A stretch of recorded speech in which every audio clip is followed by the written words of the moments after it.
We did say we're going to try to bring Benny Friedman on the air, so let's see, is he there? Benny! Yossi, how are you? Baruch Hashem, manishma. Baruch Hashem, doing well, thank God. You've been having quite a whirlwind of a year. You've been traveling a lot, Benny. I once heard my father say, my father got off a plane and he came to my house for a dinner, and he had a meeting that evening, and he was very exhausted, and my mother told him, maybe cancel the meeting and go sleep, tomorrow's another day. Right. And my father jumped up and said, Hayom la'asaysom.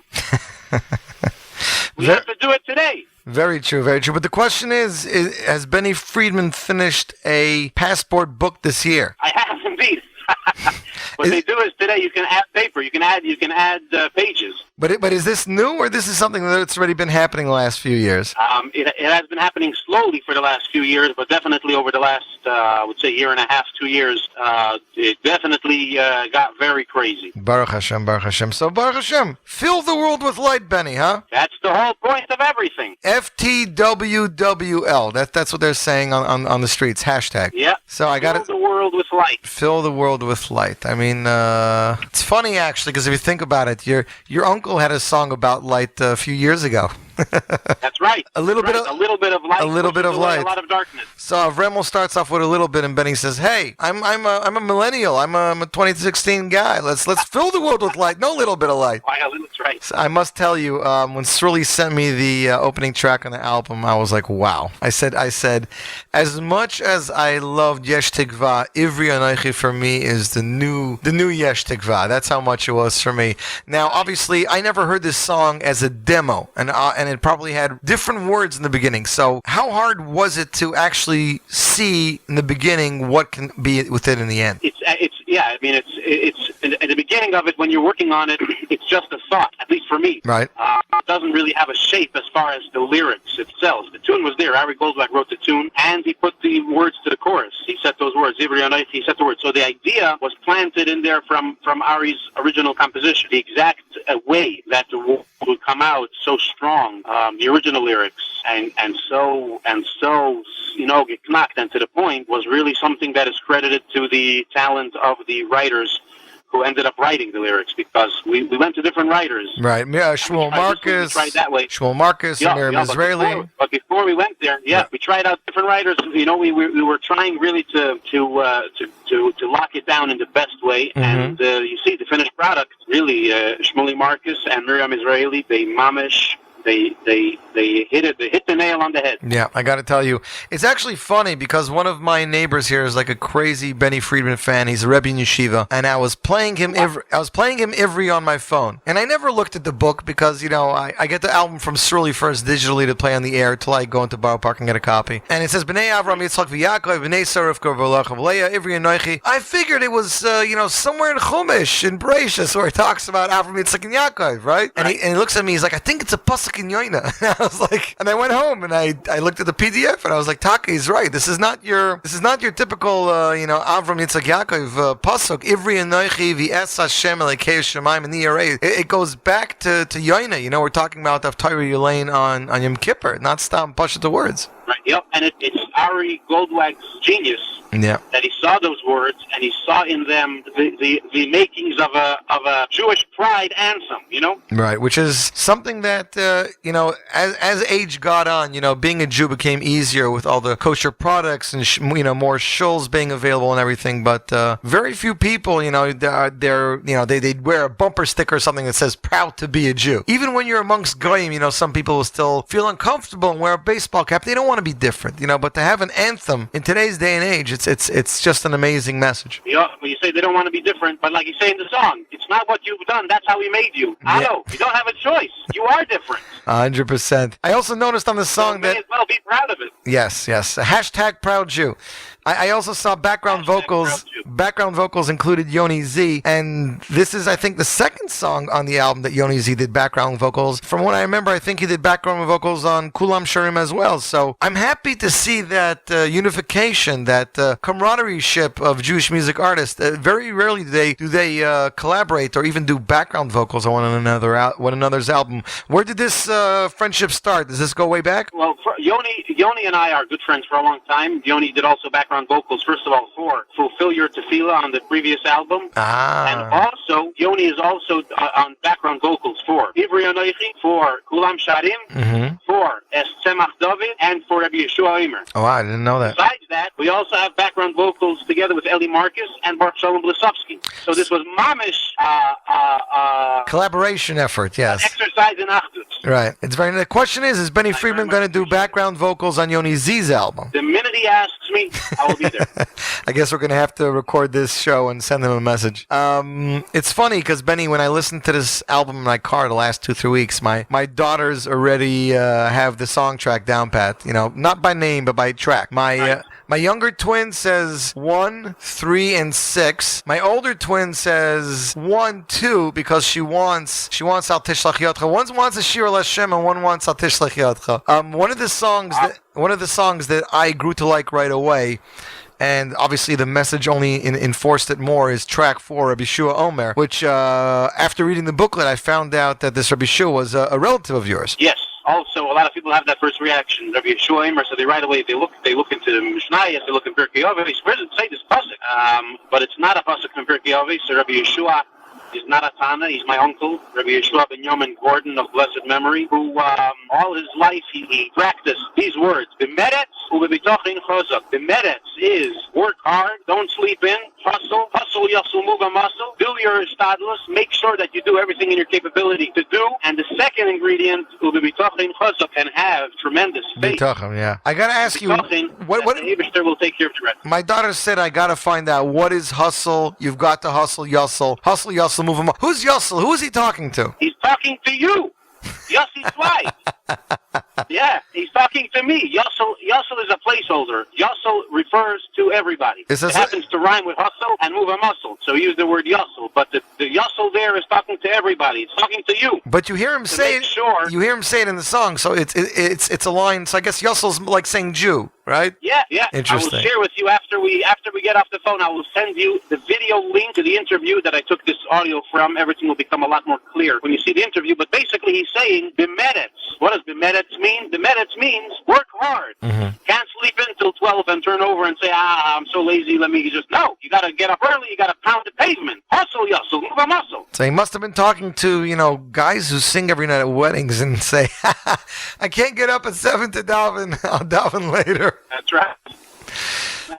Well, people who sing every night, that's illegitimate. He's talking to Yossi Zweig, not to Benny Friedman. I got it. Yeah, I wanted to tell you that, the first time I heard the title track, first of all, the message is spectacular. But the arrangement is something very different, Benny Friedman. Benny, over the years you've gone, very electronic, obviously, Yesh Tikva and other songs since then, especially in your last album. But the style of arrangement of this song is more, I don't want to use the word funky, but it's more funky than Benny's song we've heard to date. Was this something, that you thought twice about, that you were nervous about, or you were like, the message is there and it's a good song, they'll get it? Yes, I very much believe in that. I very much believe that if the song is a good song and the message is a good message and the arrangement is a good arrangement, even if it's not something that we're used to necessarily, right, I still believe that it works and that there's no excuse not to, try different things, obviously in a kosher way, in a Jewish way, with a Yiddish tam. And I think that this was a good balance between very modern music, very up to date, and still a geschmackes song, a heartfelt song, a song that is betzem a tefillah, and I think it's a nice blend. Well, for me, the lyrics spoke very much. It's not often you hear lyrics that say there's joy you just can't hide when friends are by your side, or there's a joy you just can't hide when family's by your side. I mean, how many songs nowadays talk about what we have? It's always about what we want or what we don't have, but to have a song focusing on what you have and then saying spread it out to the world, that's definitely not a message you hear every day. Yeah, it's a beautiful message, and that's definitely credit to Shmuel Marcus. Another thing I wanted to mention to you was Tzvi Blumenfeld. I'm seeing more and more of him over the last few years, but one of the comments we got on your album from fans on social media was that they are loving his heavy brass arrangements that just made the songs more geschmack, and I don't know if I have to credit you or Sruli with that, but I got to tell you, it really, really shook things up for people. Well, he definitely definitely have to credit Zvi Blumenfeld for that. Definitely we have to credit him. Yeah, Zvi is a genius, a musical genius, and he's a sweetheart. I'm chayav to work with. I should love working with him. And he also, besides for the songs that he arranged musically, he also arranged for a few of the songs the backup vocals, and it's just a fantastic talent. And for many years we hear, Jewish music has too much brass, Jewish music has too much this, Jewish music. I really believe that there's no such thing as too much brass. There's such a thing as brass that's just not arranged well. Right. But if you arrange it well, like Tzvi does, then it comes out mamish adding delicious spices to an already beautiful song. And there's no question that Tzvi Blumenfeld is new talent that Bezrat Hashem in the coming years you will hear much more from him. Looking forward. So Benny Friedman on the phone talking to us about his new album, Philly Word with Light, 45 minutes past 12. Benny, one of my favorite songs in your album is the last song on your album. Of course, we're talking about the song Kol Yimei Chayai from Eli Melech Bloomstein, who most recently just did Bum Bum for you, but although Bum Bum was a collaboration of him and Ari. How many Eli Melech Bloomstein songs were you considering for this album, that this was the only one that made it? Eli Melech is an unbelievable talent. Eli Melech sends songs quite often, and his major mila is he has these great hooks like Bum Bum and Kol Yimei Chayai. In fact, Kol Yimei Chayai, Yossi, correct me if I'm wrong, I think I played for you Kol Yimei Chayai like maybe 4 years ago? Yes, I believe so. I didn't remember it at the time. It took me a while because the Hebrew words weren't there. Right. So Kol Yimei Chayai is another example of a song that we got from Eli Melech, and you can definitely, you hear that there's something over here so geknacked. And we worked on it. We had an arrangement. We had a full arrangement for it. It was going to go on the previous album, on the Kol HaNeshama Sheli, but it wasn't, I didn't feel like it had all of its potential juice squeezed out of it. You know what I mean? Mm-hmm. No, I definitely do. It was still something. So we saved it, we held off, and we released it on this album, and I think it's a great song and a great message. Miriam Israeli really took the message and brings it out nicely about how Kol Yimei Chayai, every single day of my life, every day, every moment, I just have to try as hard as I can to be the best like Hashem. Right. Hatoiv ha'ametiv. Good, to be good, and to do good to others, and to Hashem, and to people around me, and to the world at large. How? By every moment trying to fill the world with light. There you go. I see you're filling Miami with light. I couldn't get over how many shows you're doing in Miami. Everyone's saying, why is Benny going to Miami? Why isn't he staying in New York? Benny goes wherever he's requested. As a matter of fact, I believe I heard you were in Montreal last week. I was in Montreal, going to Eretz Yisrael tomorrow. We'll be in Miami for Hanukkah. That's right. Listen, the whole world needs love and attention, not just New York. Not just New York. We shouldn't forget about New York, Michelle. New York also. How was the shmorg at the wedding, Benny? I heard it was really nice. I missed the shmorg. Oh, boy. I mean, I saw you ate out in a restaurant, but still. Before I let you go, the one thing that we've been discussing a lot on the show here is songs with Hebrew. What is it about songs with Hebrew that they're making such a big impact nowadays? Ivri and Noichi, Kol Yimei Chaya, you have so many songs with original Hebrew words, which is it's become a little bit more popular in recent years, but not so much on one album. So what is it that appeals to you as an artist? Well, the original lyrics in any language appeals to me more because it just feels like I'm saying something personal, right? When you take a pasuk from Tehillim or from davening or from Tanakh, what you're doing is you're trying to add a certain interpretation or a certain inflection in order to be considered saying something new, right? If you're taking a pasuk, you have to give it a certain inflection or a certain today, right, somehow to bring out maybe a new angle or a new perspective. In original lyrics, what you're saying is what you're thinking, right? You think a thought, so you put it down in a song and you sing it. Right. So there's definitely much more appeal for a singer to sing something original. That says something that's original. 100%. And why Hebrew? I don't know. Hebrew is an international Jewish language. Like English is an international language. I mean, Hebrew is a language that people associate with Jews. 100%. And obviously, Israel has a big market, especially a market full of Jews who are looking for inspiration, looking for they are open to turning to Jewish music for a little Yiddishkeit. So for now, there's no downside. Right, no, I definitely agree with you. Benny Friedman with us via telephone. Benny, I want to mention that his album's available through Aderet Music. I see it just hit iTunes literally 2-3 days ago, so it's available for digital download. Benny, I want to thank you. I want to wish you, as far as your album says, a lichtige Chanukah. Hey, thank you very much, Yossi. Keep doing what you do. Philly filling the world with light through the internet waves, through music, through bringing simcha, adding joy, and Hashem should bless you with continued atzlacha. Amen. And like you said, Avit Yom Tiv, a lichtigen Chanukah. Take care, Benny.